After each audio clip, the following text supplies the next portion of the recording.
Jugadores, ¿qué tal? Bienvenidos. Ya estamos en La Jugada Financiera Entrenamiento de Bolsillo, su programa favorito de Radio Anáhuac. Hola, Nedi, ¿cómo estás, amiga? Muy bien, Gaby. Feliz con nuestro invitado de hoy, Óscar Cruz. Muchísimas gracias por estar aquí para hablar de un tema que nos parece muy interesante, que es la coherencia entre la investigación y la realidad.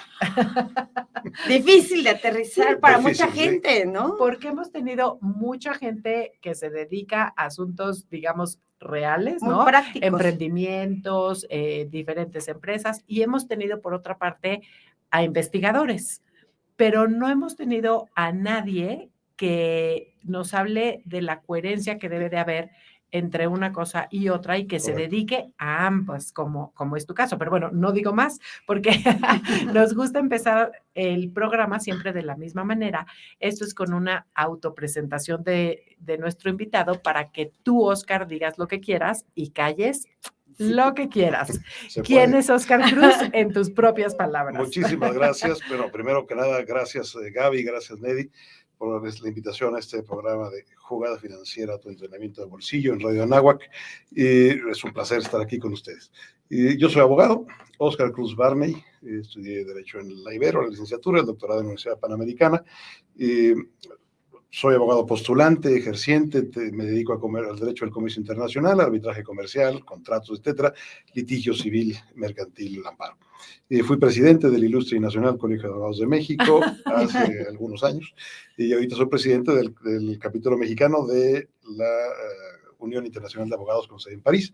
Soy investigador en el Instituto de Investigaciones Jurídicas de la UNAM. Ahí coordino el área de Historia del Derecho y dirijo la revista Derecho Privado.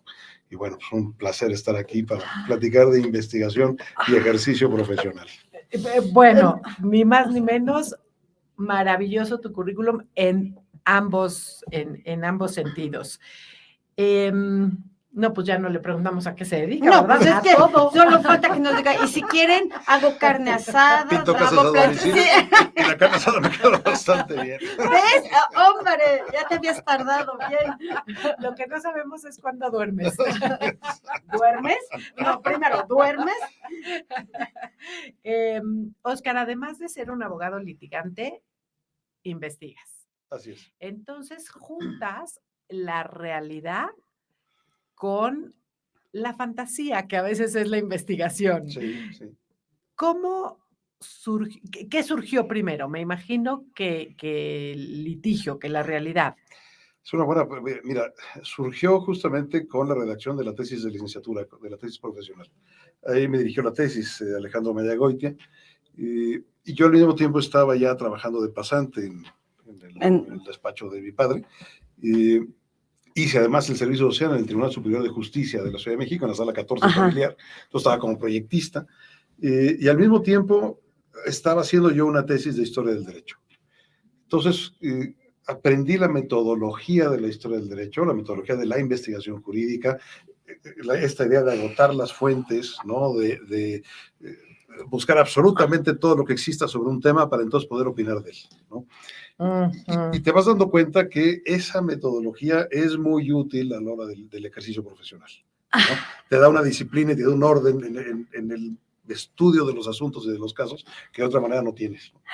Me gusta cómo lo dices, porque yo nunca le había pensado desde ese punto de vista que esta parte de investigación te daba las bases a lo mejor o los criterios para ir analizando todas las áreas posibles, ¿no? Como todos los universos posibles, como dicen ahora, pero... Y te permite categorizar, que eso es muy importante. ¿no? Sí, claro, eso es buenísimo, pero no es fácil la investigación, creo yo. Yo creo que el tener esa vena de investigador se crea, se nace, se cultiva.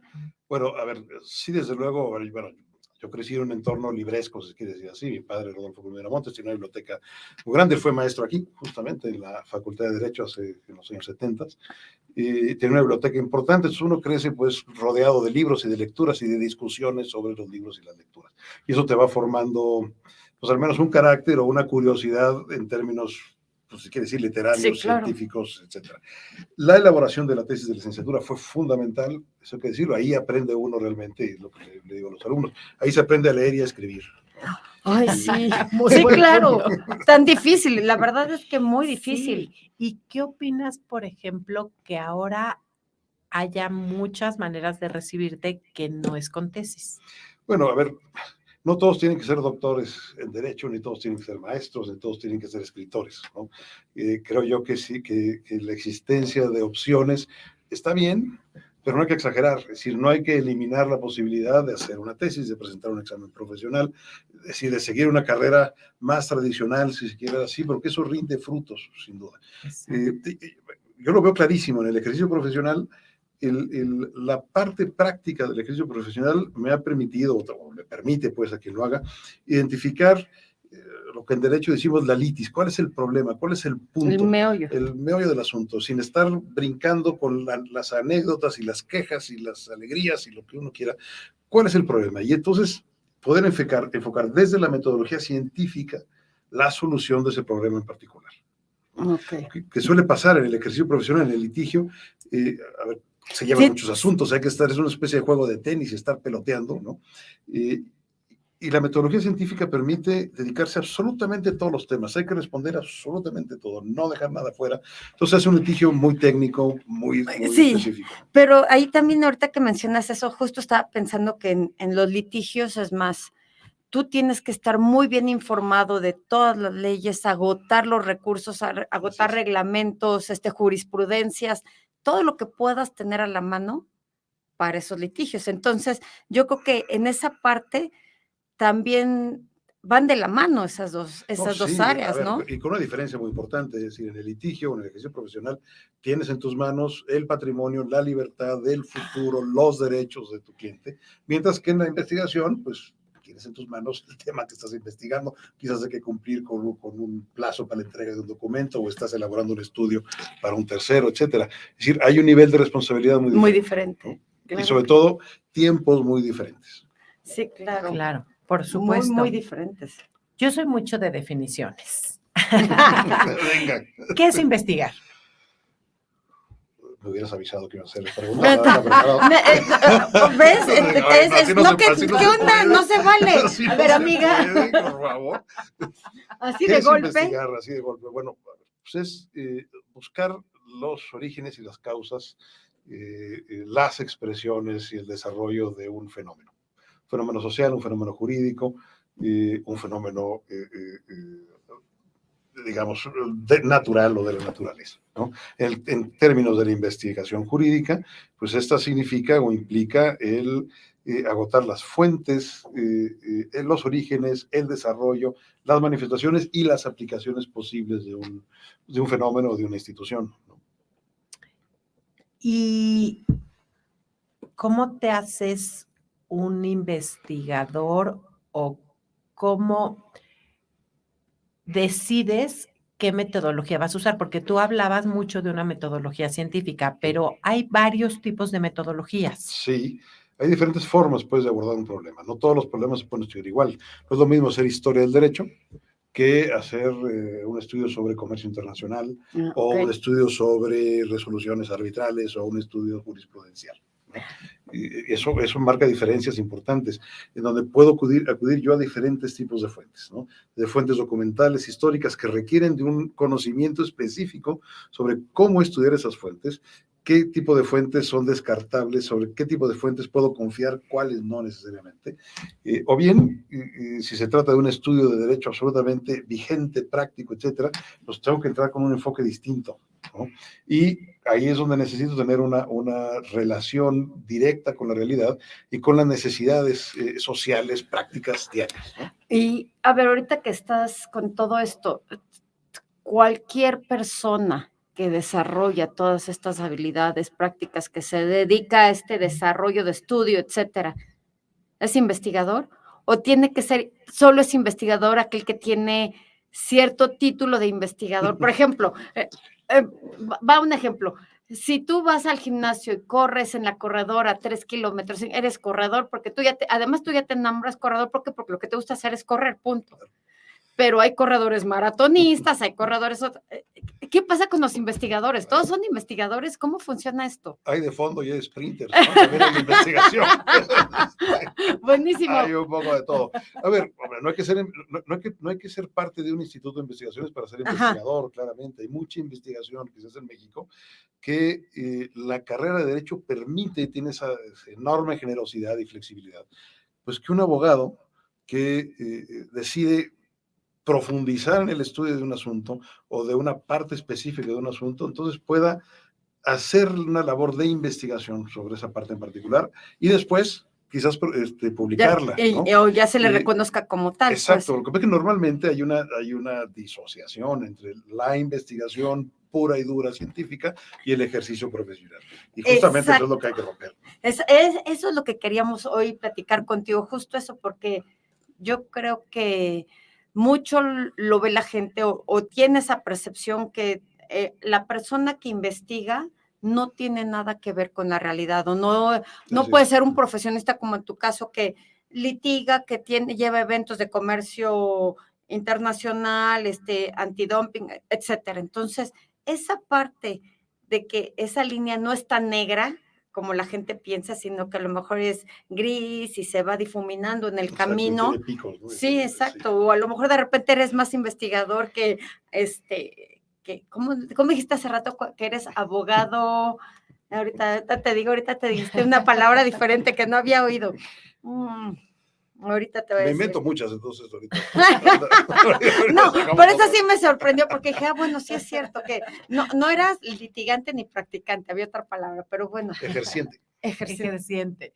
Pero no, esa línea es muy delgada, entonces. A ver, es una línea delgada, sí, y a ver, suele muchas veces desde la investigación menospreciarse un poco la tarea que hace un abogado común y corriente en el ejercicio profesional, pensando que es algo muy sencillo, que no hay más que aplicar el código o el reglamento, etcétera, cuando no es así. Es decir, un abogado en ejercicio, un litigante, pues es un agente, un abogado que tiene que manejar el expediente, conocerlo a la perfección, conocer los términos, los plazos que tiene, entender qué funciona, qué no funciona, y eso solamente lo da la experiencia. Exacto. Y no hay otra manera, ¿no? Entonces, podrías decir que un litigante realmente es un investigador, pero porque necesita saber las causas y los orígenes de su tema, de su problema, del litigio que va a llegar, pero muchas veces no se le considera como investigador porque o no publica eso o no tiene el título por alguna certificación o algún instituto. Pues se me ocurre lo siguiente. Todo abogado, porque el litigante es el cliente en realidad, todo abogado patrono que representa a un litigante, realiza una labor de investigación, aunque sea mínima. Claro. Sí, claro. Necesariamente. Sí, claro, ¿no? De acuerdo. Hay una labor de investigación para conocer el asunto, conocer al cliente, conocer la tarea. No sé, en un asunto reciente de un productor agroindustrial, pues nos invitó a conocer las plantas donde fabrica su producto. Pues es fundamental para poderlo defender. Claro, ahí hay investigación, ¿no? Claro, y hay conocimiento de las fuentes y lo que estoy haciendo.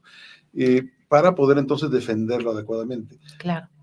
En la investigación científica pura y dura, pues no hay litigio o no hay contención, pero hay momentos en donde estos se tocan y se tocan de manera muy intensa, hay que decirlo, ¿no? Exacto. Pero para que te reconozcan como investigador, ¿necesitarías estar publicando o necesitarías estar certificado por alguien? A ver, digamos, ya en el mundo formal. Exacto, en el mundo formal. En el mundo formal, sí, a ver, un investigador está normalmente asociado a un centro de investigación o a una facultad o escuela, ¿no? Necesariamente. Okay. Que es ahí donde desarrolla sus estudios, es ahí donde suele hacer sus publicaciones, ¿no? Ajá. Una cosa que sí está clara, es decir, aquel que investiga tiende a publicar. Claro, sí, claro, publicar, ¿no? Porque claro. es la única forma, además, para sistemas como el Sistema Nacional de Investigadores, de poder evaluar exacto. qué es lo que se hace. Ahí quería llegar. ¿Qué es ese Sistema Nacional de Investigadores? Que se conoce como SNI, ¿no? Que parecería a veces hasta que tuviera una, ¿no? Soy SNI, y entonces dices, ¿eres qué? Entonces, eso quiere decir que eres perteneciente al Sistema Nacional de Investigadores. No necesariamente. No todo investigador pertenece al Sistema Nacional de Investigadores. A ver, El Sistema Nacional de Investigadores es una maravilla. ¿Okay? Es la joya de la corona, digamos, en la investigación formal apoyada en este país. Depende del Consejo Nacional de Ciencia y Tecnología, CONACYT, que está inspirado en el CNRS francés, que es el Consejo, digamos, Nacional de Investigación Científica en Francia. Ajá. Pero es mejor en términos el mexicano, en términos de los apoyos que le da a los investigadores. El Sistema Nacional de Investigadores es un sistema de reconocimientos a la producción científica, a su importancia, a su objetividad, a su independencia, etcétera, en donde se tienen diversos niveles, desde el nivel aspirante o candidato a SNI 1, Sistema Nacional de Investigadores, ¿no? SNI 1, SNI 2, SNI 3, que es el nivel máximo, digamos, en plenitud de investigación, y luego la posibilidad de ser investigador emérito. Habiendo sido SNI 3, habiendo renovado 3 veces en SNI 3, porque lo que pasa es que las renovaciones toman ciertos plazos. Okay. ¿No? Entonces puede ser 3 años, luego 5 años. En el caso de SNI 3 hay una renovación, hay un primer plazo de 5, una renovación de 5, y si una renueva la tercera vez, se renueva por 10 años. 10 años en donde no hay que rendir informes, donde no está uno en la lata esta, pero hay que estar trabajando, hay que estar investigando. Cumplidos los 10 años, que normalmente ya se tendrán 60, 60 y tantos, entonces puede uno plantear la posibilidad de ser emérito, ¿no? Eso es lo que nos encantaría que nos platicaras. Para llegar a ser un SNI 3, que eres tú, sí. O sea, picudo, ¿tuviste que pasar forzosamente por aspirante 1 y 2 o te puedes saltar o cómo funciona ese sistema? Yo entré directo SNI 2. No, o sea, no necesitas empezar como aspirante. No, porque es que yo ya tenía, ¿qué es lo que pasaba? Y eso tiene que ver con que si es investigador, siendo miembro de una institución o no. Y sabes qué, Oscar, es que yo estoy viendo, tantito. Sí, yo estoy así, digo, nos va a dejar picadas. Gracias a Dios, Gaby sí puso atención al reloj. Pero y justo nos vas a contestar después de esta pausa. Vamos a una pausa, jugadores, y regresamos en 3 minutitos. Jugadores, estamos aquí de regreso con Oscar Cruz, hablando acerca de la coherencia entre la investigación y la realidad, y la verdad es que ha estado súper interesante. Antes del corte estuvimos hablando un poco acerca de su trayectoria, de cómo empezó toda esta parte de investigación, y para poder ligar un poquito con lo que nos quedamos, terminamos hablando acerca del Sistema Nacional de Investigación y que son varios niveles, pero tenemos la fortuna de tener un súper investigador el día de hoy aquí. Sí, que, un SNI 3. Un SNI 3, no cualquier cosa. No cualquier cosa. Para llegar al, ¿cómo se llama? Al siguiente, el nivel 3. Emérito. Todavía te falta edad. Me falta edad, sí. Entonces, por eso todavía no llegamos. Pero, a ver, antes del corte, Neddy, tenías una pregunta de cómo había llegado, sí, ¿no? ¿Cómo llegas a ser un investigador que es adscrito al Sistema Nacional de Investigadores? Sí, sí. A ver, ¿qué es lo que sucede? Aquellos que se quieren dedicar, digamos, a la investigación, lo que hacen es que, bueno, empiezan a investigar o empiezan a trabajar con un investigador, ayudarle sus investigaciones, etcétera. Esa es, digamos, la carrera normal, ordinaria, ¿no? Y en la escuela, facultad o instituto de investigaciones al que se acerquen o empiecen a trabajar ahí, una vez que obtienen el doctorado, entonces pueden solicitar su ingreso al SNI. Se requiere el grado de doctor, ¿no? Y el SNI, ¿qué es lo que es un reconocimiento, ¿no? En donde el Consejo Nacional de Ciencia y Tecnología, en su Sistema Nacional de Investigadores, reconoce en una persona que tiene ciertas capacidades de investigación y ciertos méritos, y por lo tanto se le da ese reconocimiento. Reconocimiento que va acompañado de un apoyo económico, ¿no? Que es muy importante porque en muchos casos pues significa quizás el 50% del ingreso del investigador o investigadora.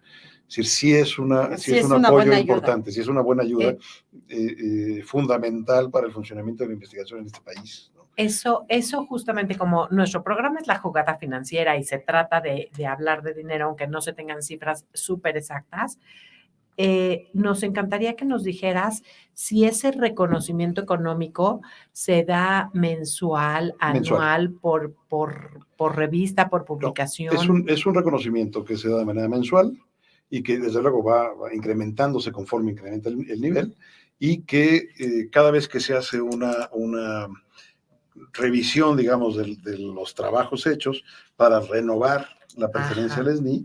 Entonces, es una tarea de locos, pues, de romanos. Sí. Hay que presentar todo lo que se publicó, todas las conferencias que se dieron, las clases que se impartieron, y es un trabajo realmente complejo y que se Extenso. analiza exhaustivamente. Es decir, sí es un sistema en donde se meten a cada expediente y se revisa qué publicó, si es una publicación arbitrada o no lo es, qué difusión tiene, si publicó en el extranjero, si solo publicó en México, si solo publicó en el instituto en donde está escrito, o si publicó también en otros. Por eso hay que también buscar otros lugares, sí da clases, dónde da conferencias, etc. ¿no? Y, a ver, y entonces como aspirante entras si tienes el grado de doctor. Grado de doctor y quizás se tengan un par de artículos publicados, ¿no? Okay. En revista arbitrada. En revista arbitrada, ¿no? Entonces eso permite recibirlos como aspirantes. El reglamento del SNI fija, digamos, las reglas. Las reglas, porque por ejemplo ya para pasar SNI 3 o SNI 2 se requiere acreditar haber formado recursos humanos, es decir, haber dirigido tesis. Se toma mucho en cuenta la dirección de tesis. Por eso el que las facultades de Derecho quiten las tesis es una tragedia, porque le quita material de trabajo a los investigadores. Sí, claro, por supuesto. Porque entonces no hay tesis. No tienes base, ¿no? tampoco. Base, exacto. Por eso es importante, pues, que se mantengan las tesis, sobre todo para, que además es la tesis en donde muchas veces el estudiante se vincula o abre los ojos al mundo de la investigación jurídica, en este caso. E incluso como en tu caso, Oscar, se enamora. Claro, de la investigación. De la investigación y aprendes a investigar y te das cuenta que hay un universo ahí detrás del mundo de y aprendes, como tú dices, a escribir, a redactar, a tener una metodología, a investigar, a ver fuentes confiables o no.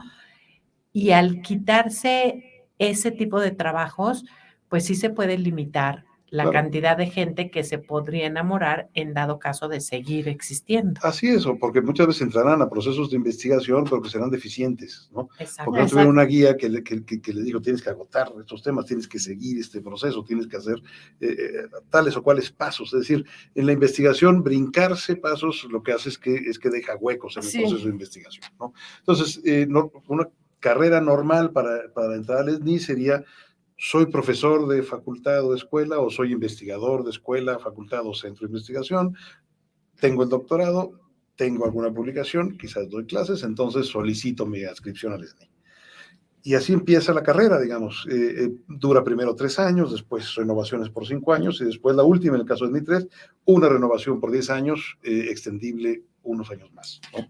Pero esas renovaciones, como dices, siempre se tienen que estar comprobando. Debo tener comprobantes de todo, de todo lo que he hecho y lo que he seguido publicando. Así es, pero por ejemplo, la participación en este programa de radio se contabiliza, ¿no? Claro. Que es una tarea de difusión, por ejemplo, ¿no? Claro. Entonces, difusión científica, trabajo de investigación, digamos, dura, ¿no?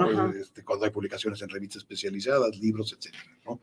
En mi caso, yo ingresé al SNI una vez que entré como investigador en el Instituto de Investigaciones Jurídicas de la UNAM, tenía ya mi doctorado, ¿no? Y entré directamente al nivel 2. Porque yo ya tenía varios libros publicados en ese entonces. ¿Hace cuántos años, Oscar? Yo entré al SNI, yo tendría 26 años. Muy joven. Sí. Muy joven. Sí, muy joven. Bueno, es que hiciste el doctorado súper joven. Yo hice el doctorado, sí, o sea, yo terminé la prepa, me metí a la carrera y empecé el doctorado. Ok, rapidísimo. Sí, sin parar. Entonces, me habían mandado a SNI 1, metí un recurso. Ay, ¿de qué dependía que te mandaran a SNI 1? De que seas litigante. Para eso sirve el litigio. Para eso hay que yo consideré que tenía los requisitos para SNI 2, y efectivamente los tenía conforme al reglamento. Estaba muy joven, eso pesó en esa primera valoración, pero metí un recurso y el recurso prosperó, lo cual habla también de que el SNI es un sistema en donde sí se revisan las bases, sí, que no son cerrados. Que no son cerrados y que, en fin, hay que hacerlo. Y una cosa que como litigante queda muy claro: si uno tiene un derecho, hay que ejercerlo. Claro. ¿No? No hay que darse por perdido, el no ya lo tiene uno. Entonces, entré a SNI 2 directamente, estuve en SNI 2, agoté, digamos, las renovaciones de SNI 2 y pasé a SNI 3, ¿no? Llevo 12 años, 13 años en SNI 3. ¿no? ¿Y te exigen un número de publicaciones al año o tú te exiges un número de Sí, a publicaciones ver, al año? aquí hay, digamos, una doble exigencia. Por un lado, en el Instituto de Investigaciones Jurídicas de la UNAM, y hay un requisito, digamos, de publicaciones periódicas, ¿no? Es decir, hay que cumplir con un puntaje. También es muy difícil medir la calidad de la investigación y la cantidad de la investigación. Claro. Un elemento objetivo es ver, bueno, cuántos artículos y cuántos libros se publicaron y cuántas conferencias se dieron, etcétera.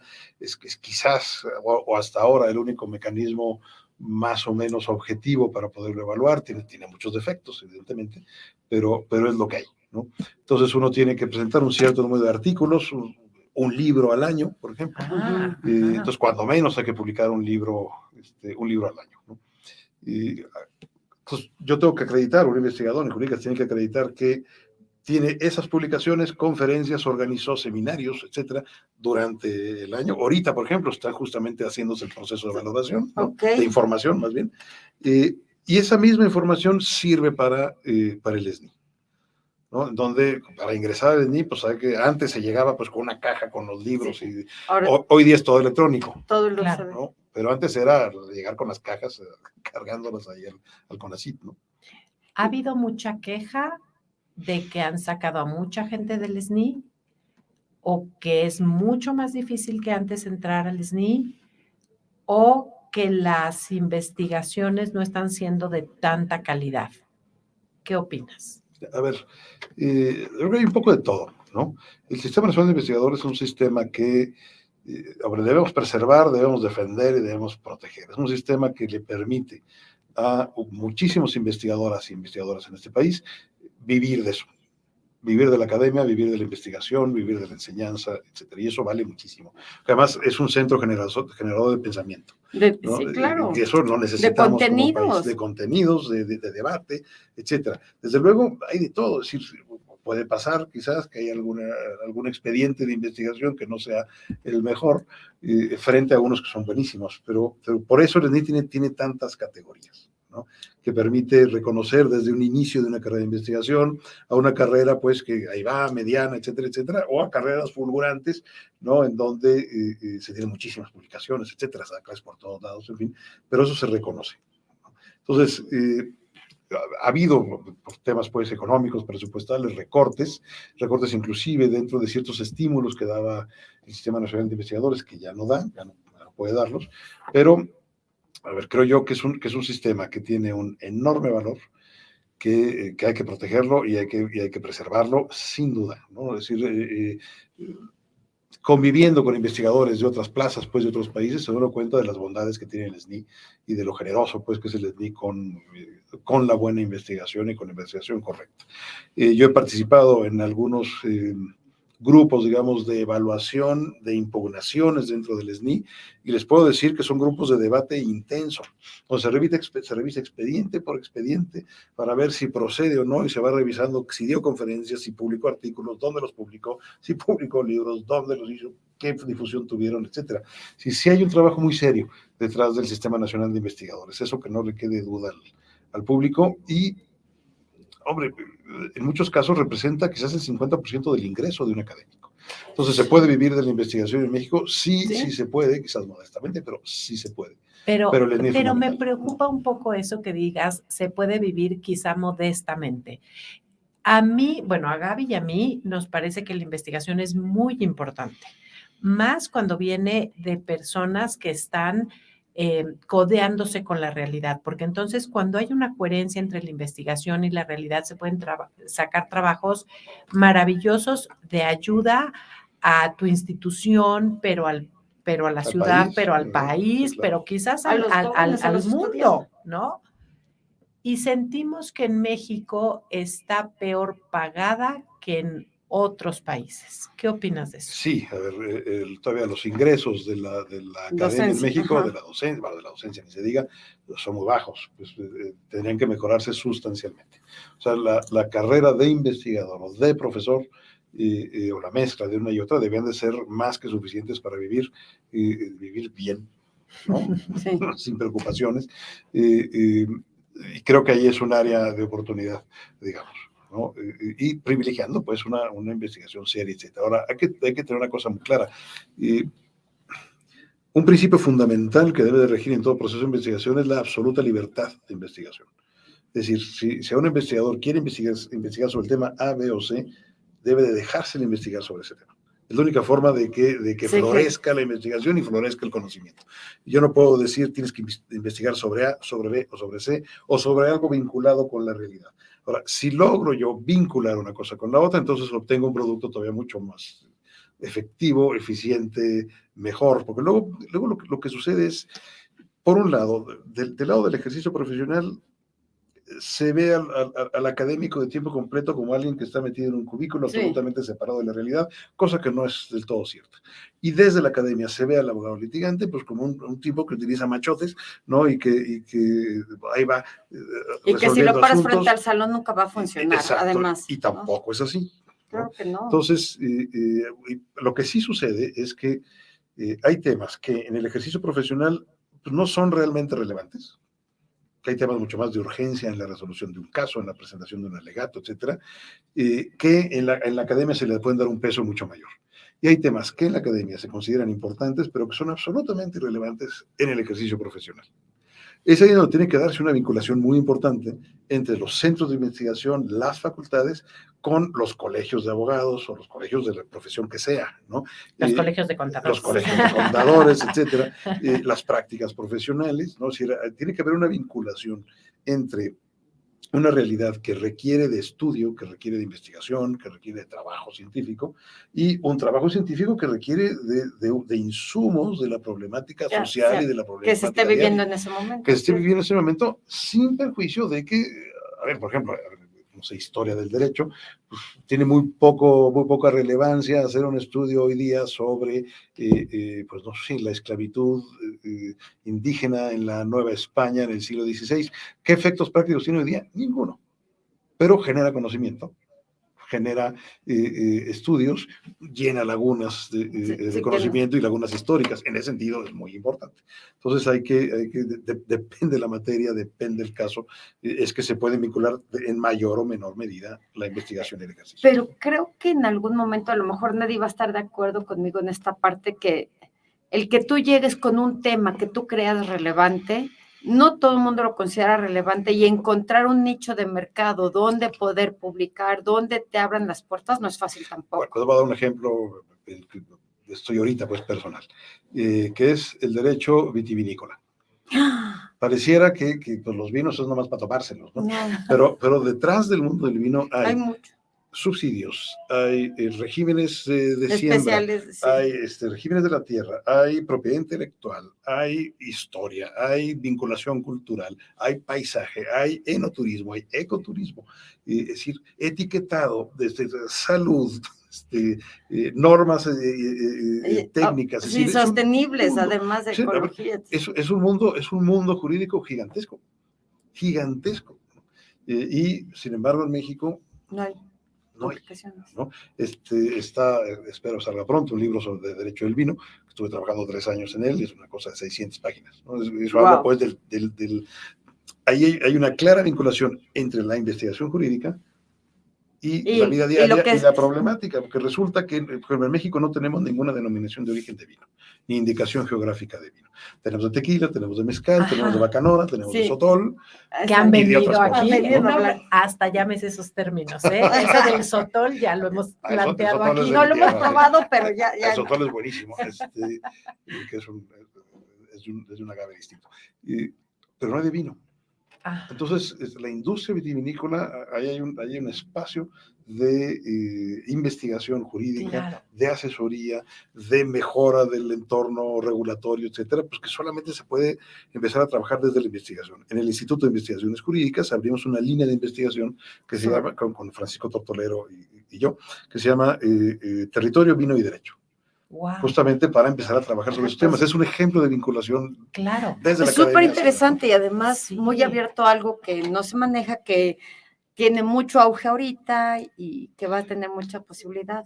Pero exacto, qué maravilla saber que depende del investigador el poder escoger un tema que realmente haga coherencia entre la realidad y la entre la realidad y la investigación. Correcto. Pero tal como dice Gaby, vamos a un cortecito porque se nos fue el segundo bloque y regresamos. Jugadores, ya estamos aquí de regreso con Óscar Cruz para seguir hablando de todo este tema maravilloso que es la investigación y la realidad de todas las profesiones. Antes de seguir, Óscar, ¿tienes redes sociales para que te sigan nuestros jugadores? Que sí, tengo LinkedIn, tengo Twitter, tengo Facebook.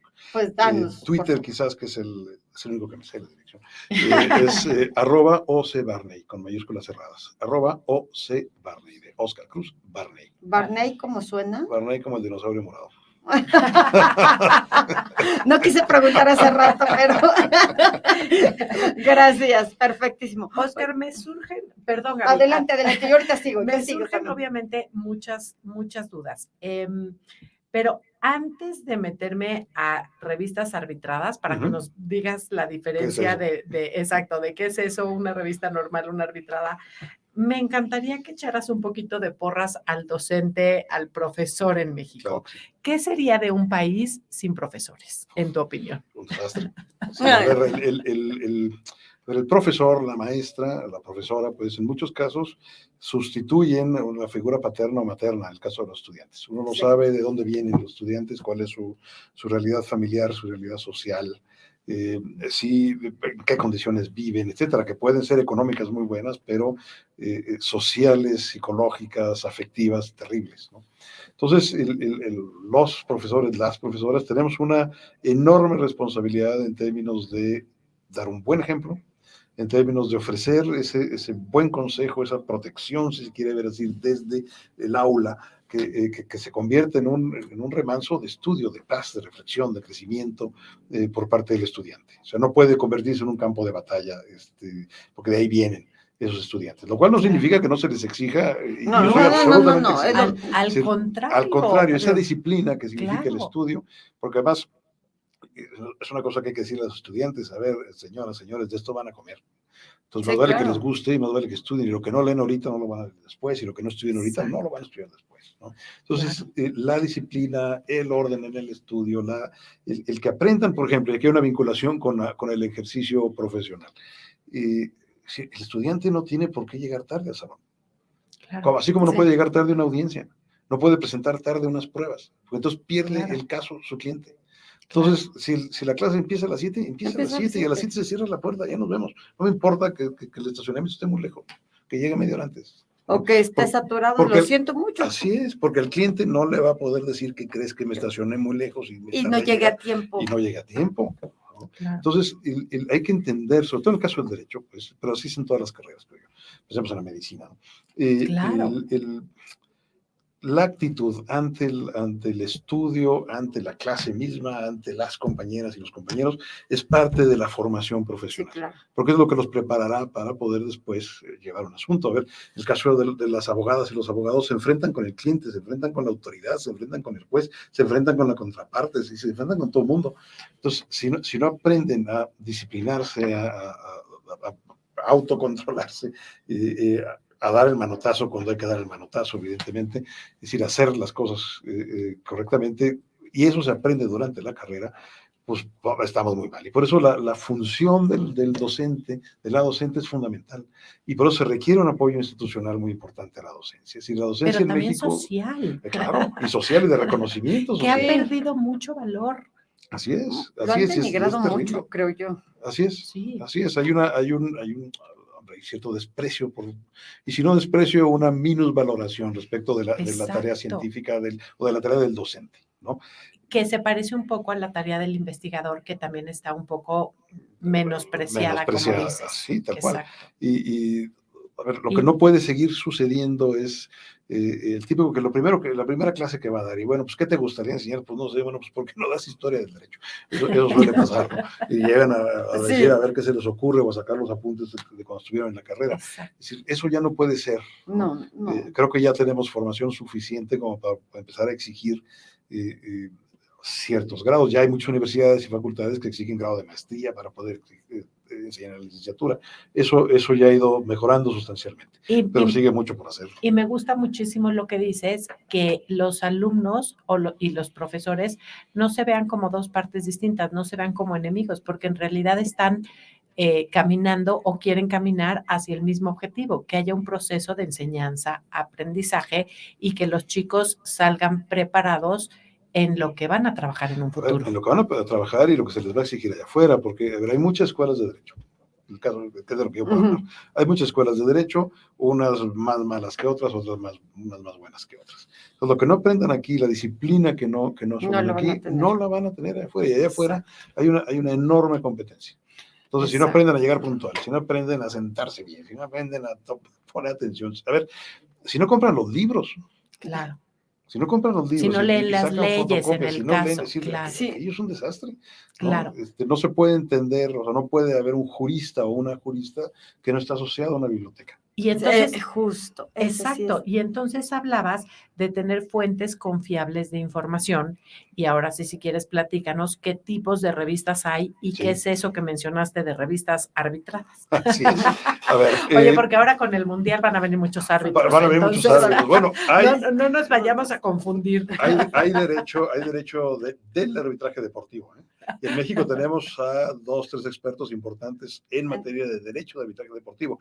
Pensemos, por ejemplo, que se comete un foul, claro. Y se decreta un penal o lo que sea, pero hay dudas y se tiene que definir, o bien algún otro aspecto, pues, de que no se deja jugar a un jugador por un análisis que se le hizo de sangre. Bueno, son temas que se tienen que resolver por la vía del arbitraje legal, pero muy rápido, se tienen 24 horas para tomar la resolución, ¿no? Claro. Hay toda una especialidad ahí, y tenemos en México varios expertos en la materia. Pero bueno, a ver, las revistas son las fuentes más actuales e importantes, creo yo, del conocimiento jurídico. Es ahí donde se publican los estudios recién terminados, que quizás no llegan al libro, pero que sí me resuelven un tema en particular, me plantean una duda o resuelven una controversia. Muchas escuelas y facultades de Derecho tienen su propia revista, que son buenas muchas de ellas, pero son revistas generales, esto es importante. O sea, no es una revista de derecho privado, no es una revista de derecho constitucional, o no es una revista de derecho fiscal, sino que es una revista de derecho, donde caben todos los temas. Y ahí, a ver, hay revistas que tienen muchísimos años, por ejemplo, la revista Lecturas Jurídicas de la Facultad de Derecho de la Universidad de Chihuahua, es de las más antiguas del país. Esa la fundó mi padre, Rodolfo Miramontes, hace 60 años. ¿No? Casi al mismo tiempo que en el Instituto de Investigaciones Jurídicas, que entonces era el Instituto de Derecho Comparado, se crea el Boletín Mexicano de Derecho Comparado, que es una de las revistas más antiguas de México. Pero ahí tienes también la revista de Derecho de la Universidad de Anáhuac, Juris Tantum. Tienes también la revista de Investigaciones Jurídicas de la Libre, la revista jurídica de la Ibero, Ars Juris de la UP, que son revistas generales, pero que eso no resta de ninguna forma calidad a los textos. Simplemente no son revistas que profundizan en su especialización, son especializadas en derecho, pero en todas las materias. De ahí pasamos a las revistas especializadas por materia. Y aquí es donde el Instituto de Investigaciones Jurídicas tiene la oferta más importante. Son más de 12 revistas. Hay revista mexicana de Historia del Derecho, revista de Derecho Privado, cuestiones constitucionales, hay una revista sobre transparencia, hay una que se llama la Mexican Law Review, que publica artículos en inglés. Hay también revistas relativas a cuestiones judiciales o jurisdiccionales, ya lo había señalado. Hay un anuario de Derecho Internacional, que es muy importante, ¿no? Y son revistas que atienden ya a temas particulares, muy específicos, y entonces, y estos se van a valorar de manera muy importante a la hora de hacer los puntajes, digamos, como investigador. ¿Qué significa que una revista sea arbitrada? Significa que cuando una autor presenta un artículo para la revista de manera ciega, es decir, sin relevarle al evaluador ni al evaluado, quiénes son los evaluadores o los evaluados, se manda a un doble dictamen. Y lo que resulta de dictamen es lo que va a pasar y ni modo, ¿no? Y hay veces que la gente se molesta mucho, etcétera, pero es la única forma de mantener la calidad de las publicaciones. Y la objetividad, ¿no? Y la objetividad, entonces se evalúa la metodología, se evalúa la profundidad, se evalúa el uso de fuentes, se evalúa pues que no se digan disparates, en fin, ¿no? Y puede haber dictámenes, uno positivo, uno negativo, dos positivos o dos negativos, ¿no? Normalmente un dictamen suele sugerir que se hagan las modificaciones, que se profundice en un tema, que quizás no se utilizó una fuente determinada, entonces sugiere que se vea esa, ¿no? Y los autores suelen hacer caso de las sugerencias. Una vez que se hacen los cambios, entonces se programa para su publicación. Ahora, las revistas mismas pueden estar o no inscritas en hay un índice de excelencia que tiene CONACYT que requiere que haya siempre esa evaluación de pares, una conformación de un consejo editorial, de un comité editorial, etcétera. Y además existen índices, ¿no? Scopus, por ejemplo. Es decir, hay índices en donde se registra la revista, tiene que tener cierta periodicidad, tiene que cumplirse en fechas con la periodicidad. O sea, de manera que se garantiza que es una revista de contenidos científicos, evaluada por pares, ¿no? Que aparece cuando tiene que aparecer. Y eso pues, va sumando puntos a una revista que aparece cuando buenamente puede, que no se evalúa. Y a ver qué temas, nada, y que publica quien pueda y quien quiera. Así es.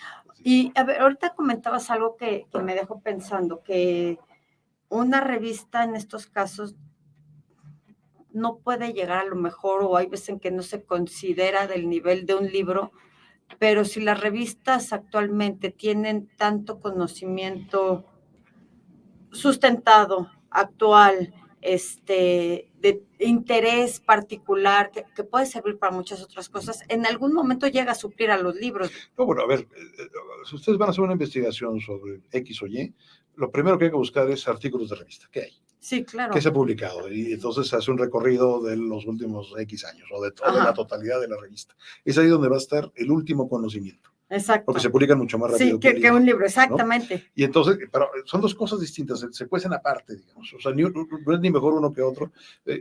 Hay artículos que son importantísimos y no pueden dejar de utilizarse porque ahí se planteó la solución a un tema, se planteó un problema posible, etcétera.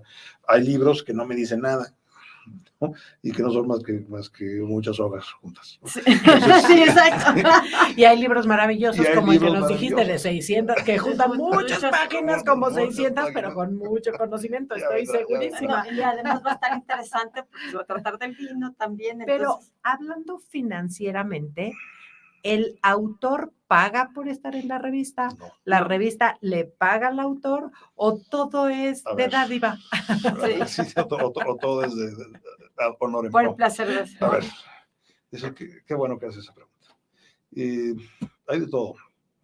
Yo nunca he pagado porque me publiquen. Okay. Y mi consejo sería a nuestros jugadores. Así es. Que nunca paguen porque les publiquen. Perdón, No, tienen que publicarlos por la calidad de su trabajo.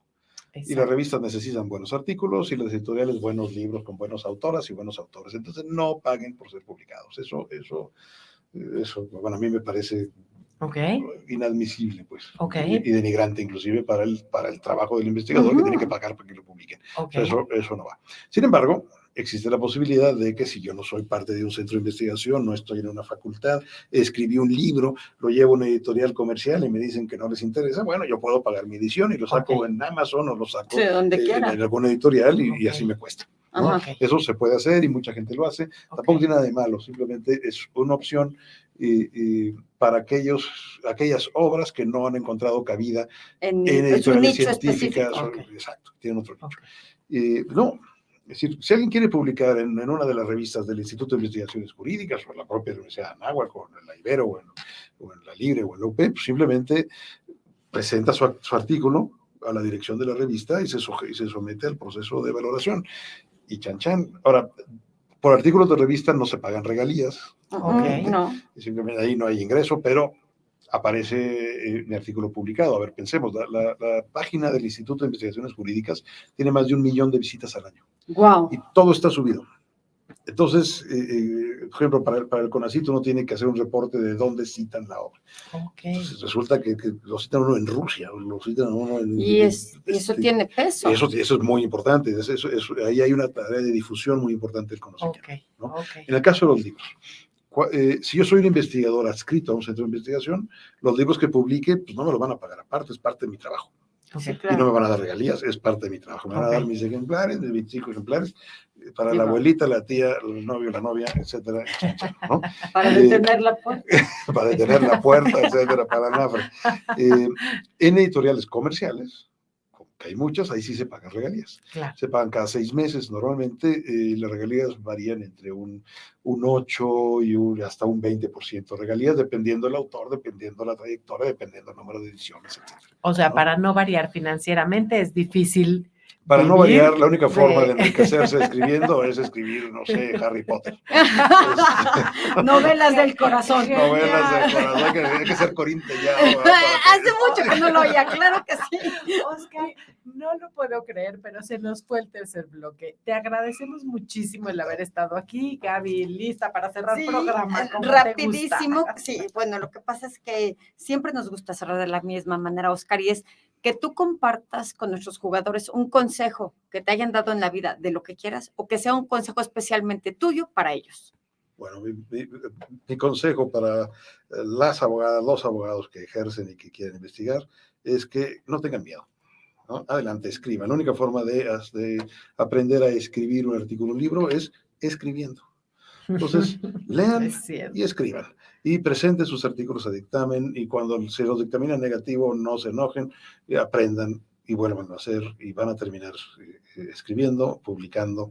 El país necesita autoras, autores. Sí, Claro, por supuesto, me encanta. El país necesita autores y autoras. Así Anímense a es. escribir, jugadores. Bueno, de derecho, pero también de conta. Empezando en esta cabina, querida amiga. Exacto. Pues, Oscar, mil gracias. Te agradecemos de todo corazón que nos hayas dedicado este tiempo y que regreses, además. Encantado, cuando quieran. Con Sí, mucho gusto. vamos a obligarte ahorita, no te preocupes. Exacto, Ahorita te agendamos. ahorita agendamos.